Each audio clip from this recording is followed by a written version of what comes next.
Betul, saya berada persis di depan dari kantor kepolisian daerah Metro Jaya. Bisa dilihat ini adalah situasi di salah satu gerbang yang kemudian masih ditutup oleh polisi, tetapi memang masa meminta untuk kemudian bisa diizinkan untuk masuk. Sementara di bagian dalam sudah ada begitu banyak satuan polisi dari Polda Metro Jaya yang kemudian bertugas. Tetapi yang menarik, sebagai mungkin bentuk keterbukaan kepada masa aksi demonstrasi, salah satu pintu di sebelah kiri sudah dibuka, saudara, oleh polisi. Dan bisa ditunjukkan bahwa masa juga nampaknya sudah mulai dalam tanda kutip menduduki bagian depan dari Polda Metro Jaya. Saya akan coba lebih mendekat, saudara. Dan ini adalah lautan mahasiswa yang kemudian sudah berada di depan dari Polda Metro Jaya. Hidup mahasiswa! Hidup mahasiswa! Aspirasi mahasiswa yang kemudian sedang disuarakan oleh salah satu mahasiswa. Kita sama-sama menyepakati bahwasanya kita meminta Pak Kapolri untuk mundur dari jabatannya.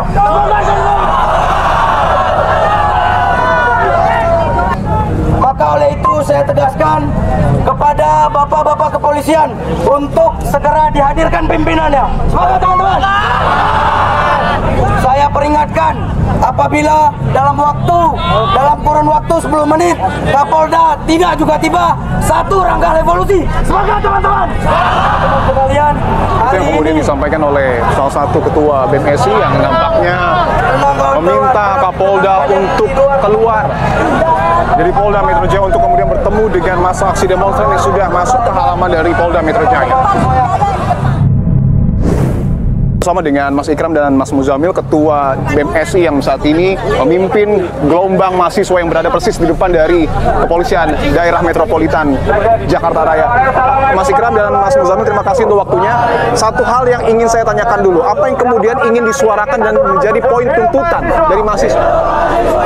Kami hari ini sebagai mahasiswa mewakili seluruh masyarakat Indonesia tanpa pandang bulu menuntut Kapolri untuk mundur dari jabatannya. Itu tuntutan yang pertama.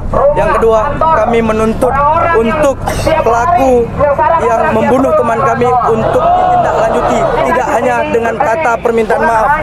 Hari ini kami juga menuntut reformasi di tubuh Polri secara menyeluruh. Bahwa yang menjadi menarik adalah sebenarnya busur panah dari aspirasi mahasiswa adalah awal mulai di DPR, dan kali ini berbelok. Bagaimana kemudian mahasiswa memastikan bahwa di sisi lain tidak melupakan tuntutan kalian kepada DPR? Kita melihat dari bulan Juli sampai dengan sekarang ini suara-suara mahasiswa terus bergema ya, menyuarakan aspirasinya. Tetapi hari ini pemerintah Republik Indonesia tidak menjawab secara tegas atas persoalan yang ada. Nah, akhirnya apa? Di tanggal 25 sampai hari ini ada kemarahan besar dari rakyat Indonesia, bukan hanya mahasiswa. Seluruh rakyat marah terhadap apa yang kebijakan yang dikeluarkan oleh pemerintah hari ini yang merugikan rakyat sendiri. Pajak diperbesar, semua bakal merugikan masyarakat. Ini adalah bentuk kecintaan kita, bentuk keresahan kita dari rakyat Indonesia untuk kebaikan negara kita. Kita saksikan Pak Kapolda, Pak Asep. Silakan. Ini adalah momentum Kapolda Metro Jaya, Irjen Pol Asep Edi Suheri bertemu dengan perwakilan dari Ketua BMSI. Mana momentum bersejarah karena akhirnya polisi bersifat transparan dan terbuka untuk kemudian bertemu dengan massa aksi demonstrasi. Ya, kami mengucapkan selamat datang kepada Bapak Kapolda. Terima kasih sudah menghadiri Momentum agenda kami di Kapolda sini. Metro Jaya akan berbicara secara langsung di Jadi hadapan kawan-kawan, mahasiswa. di sini kami akan tunggu apa yang menjadi berada di halaman dari Bapak Polda Kapolda Metro Jaya terkait kejadian kemarin dan beberapa kejadian sebelumnya dalam aksi-aksi demonstrasi. Setidaknya pada bulan Agustus ini terjadi banyak represivitas, ratusan orang tertangkap, dan juga pembatasan terhadap kawan-kawan pelajar untuk melakukan demonstrasi, kawan-kawan. Yang terakhir adalah terkait meninggalnya rekan kita, kawan-kawan, yang ditabrak dengan mobil Rapid Brimob. Dan silakan Bapak responnya terkait beberapa demonstrasi di bulan Agustus ini dan juga meninggalnya ojek online kemarin, Bapak. Rekan-rekan, banyak sekalian, yang pertama saya mengaturkan turut belasungkawa berduka cita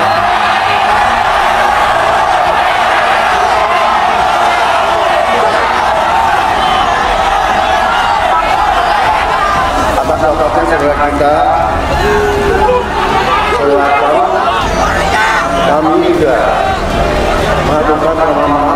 yang sekarang-sekarangnya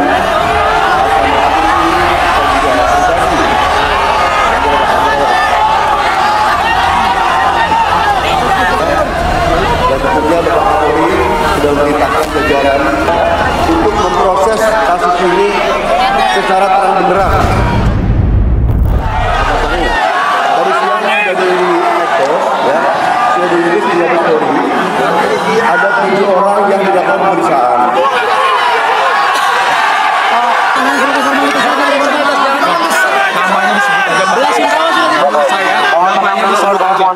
Namanya disebut aja Pak. Siapa? Nama 7 orang itu disebut aja. Pertama kami minta Pak, kami minta 7 nama pelaku tersebut untuk disebutkan di hadapan media, Pak. Di hadapan media, Pak. Dan jabatannya. Ya, kawan-kawan. Ya, bentar kawan-kawan, ini udah mau disebut namanya, halo. Di sini pertama Kompol Kosmas ya dan Bribka Rahmat sebagai driver, dan juga ada Aibda M. Royani, Bribtu Dana, Brita Mardin, Baraka Jana, dan Baraka Aledi. Nah, ini saya sudah sampaikan kepada orang tua almarhum juga. Saya berkomitmen akan menindak tegas sesuai dengan peraturan berlaku. Perjanjian Pak. Jawab dengan baik, Bapak.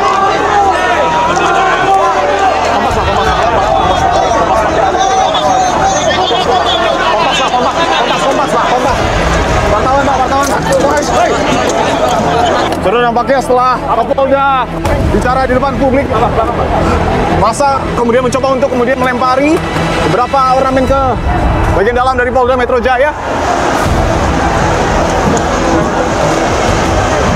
Segera saya akan gambarkan situasi di depan dari Polda Metro Jaya, tidak hanya di bagian dalam dari Polda Metro Jaya yang sudah dipenuhi oleh gelombang mahasiswa, tetapi juga di Jalan Jenderal Sudirman.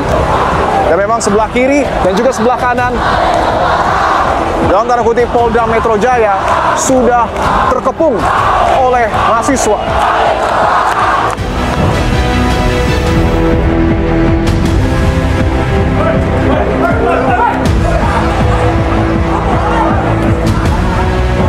Bentar Pak, gini ya teman-teman. Kita datang dengan niatan aksi yang aman dan nyaman. Tujuannya apa? Memperjuangkan keadilan. Sejak 2 jam kami datang, pengen audiensi baik-baik, gak ada jawaban dari teman-teman Polri.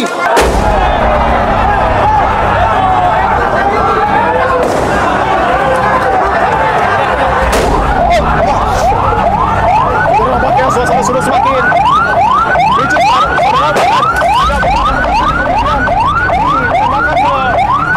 Polda Metro Jaya. Ini persis di depan dari lobi Polda Metro Jaya, dan nampaknya karena semakin malam suasana semakin panas untuk kemudian dilakukan aksi demonstrasi.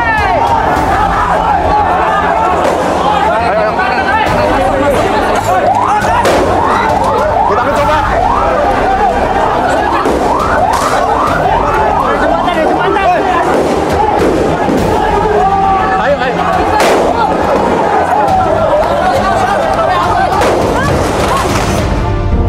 Kawan-kawan media sekalian, saya harus nengok petugas-petugas kita, prajurit-prajurit kepolisian yang cedera.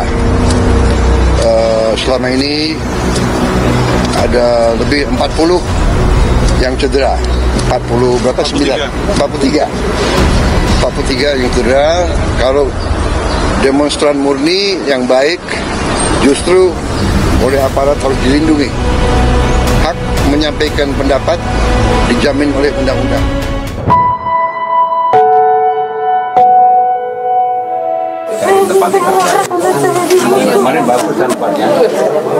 Apakah ada peringatan ataupun teguran khusus mungkin bagi anggota DPR yang kemudian pola komunikasinya berpotensi untuk menyakitkan hati publik, Mbak? Semua harus menahan diri dan jangan saling menyakiti.